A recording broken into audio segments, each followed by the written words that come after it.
Salut les bricoleurs du dimanche. On va parler des bas moteurs Buxy et Zenith. Pour ceux qui savent pas trop comment tripatouiller ça là-dedans, bah moi non plus. Mais je vais t'expliquer deux trois trucs que ça serait bien de savoir. Alors à la base, nous avons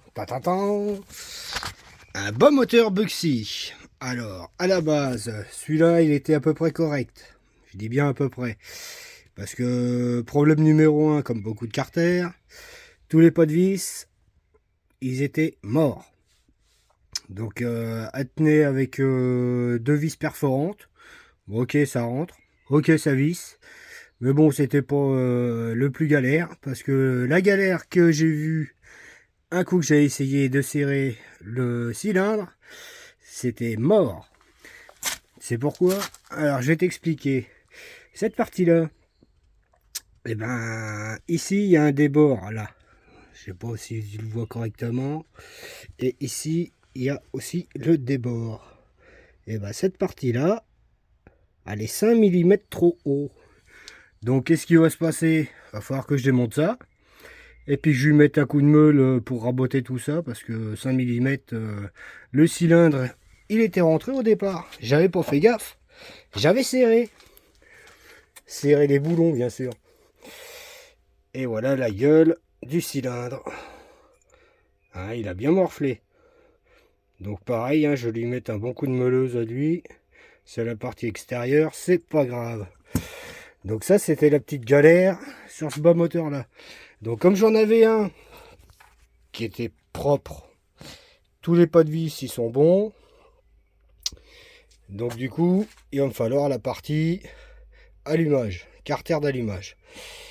Que je n'ai que sur l'autre. Et manque de bol, comme j'ai pas de cloche d'allumage, je ne peux pas le démonter. Et après, il va falloir que j'achète des joints. À savoir, un truc très important. Quand vous démontez la bielle, alors normalement je l'ai fait sur celui-là, c'est un Zénith.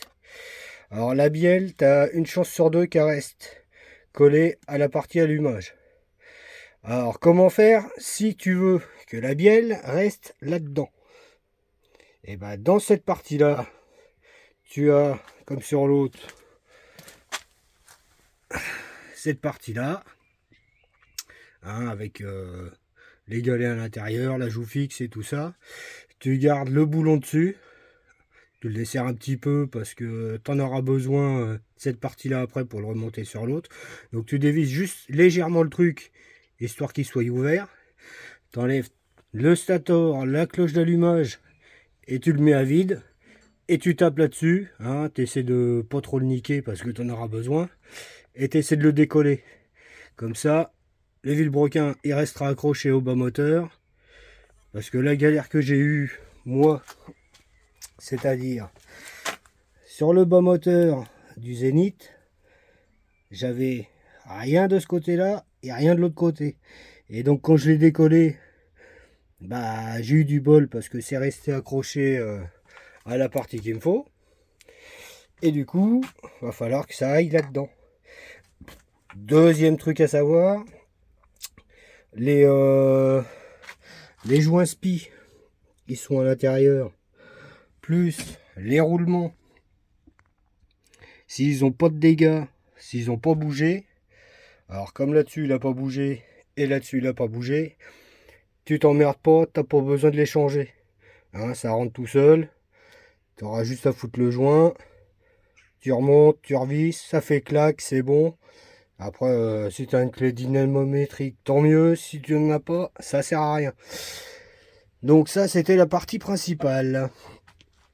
Après, ce que j'ai appris tout à l'heure, c'est cette partie-là. J'enlève le mégot. Cette partie-là, c'est pour le lanceur. Ah, c'est bizarre, ça rentre pas. C'est pourquoi? Ici, tu as une bague à l'intérieur. Normalement, mais là, il n'y est pas.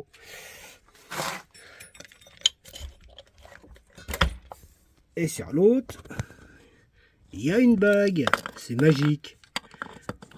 Et tu le mets dedans.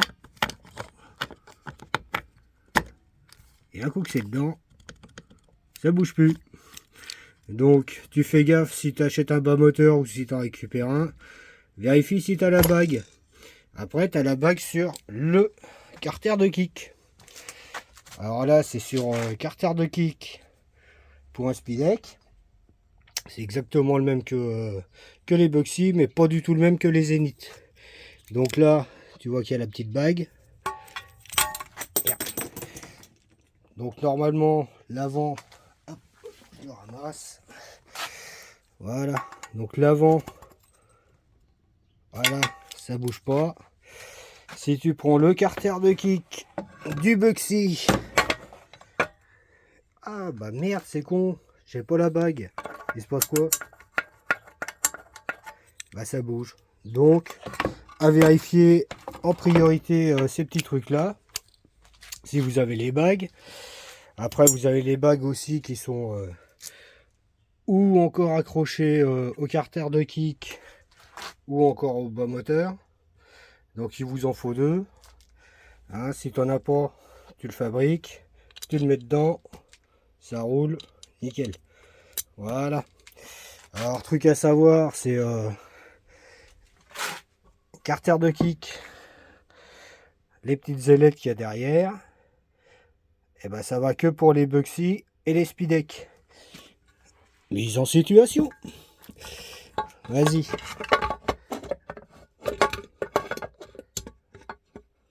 Hop, on va dire que c'est bon. Toi, ça rentre impeccable. Ça va dessus, c'est nickel. Si tu veux le mettre sur un bas moteur de Zenith, ça rentrera pas. Tu vois, déjà, rien que l'intérieur, il est pas bon. Et en plus, avec le débord, ça va dépasser. C'est moche. Et de toute façon, dans tous les cas, ça ne rentre pas. Ça a l'air de rentrer, mais ça ne rentre pas. Donc ça sert à rien. Donc faites gaffe quand vous achetez sur le bon coin un carter de kick. Si tu as un Zenith et puis tu achètes un truc comme celui-là en Bugsy ou Speedec, ça rentre pas. Donc évite de payer 30 balles avec les frais de port pour acheter un truc qui va pas dessus. Hein, après tu vas te retrouver avec un carter qui ne te sert à rien. Donc les deux, ils iront sur le Bugsy quand je l'aurai fini. Voilà, le bestiau.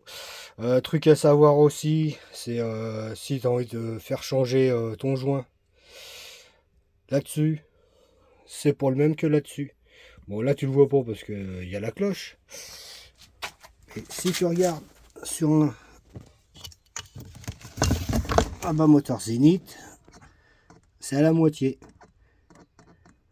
Donc c'est pas les mêmes joints. Deuxième truc à savoir, FB1, c'est pour les Zenith, c'est pour les Bugsy et les Speedec. Et FA1, ça c'est pour les bas moteurs Zenith. Voilà. Donc j'espère que cette vidéo vous aura bien conseillé. Évitez de faire des conneries. Buvez un coup. À votre santé. Et à la prochaine.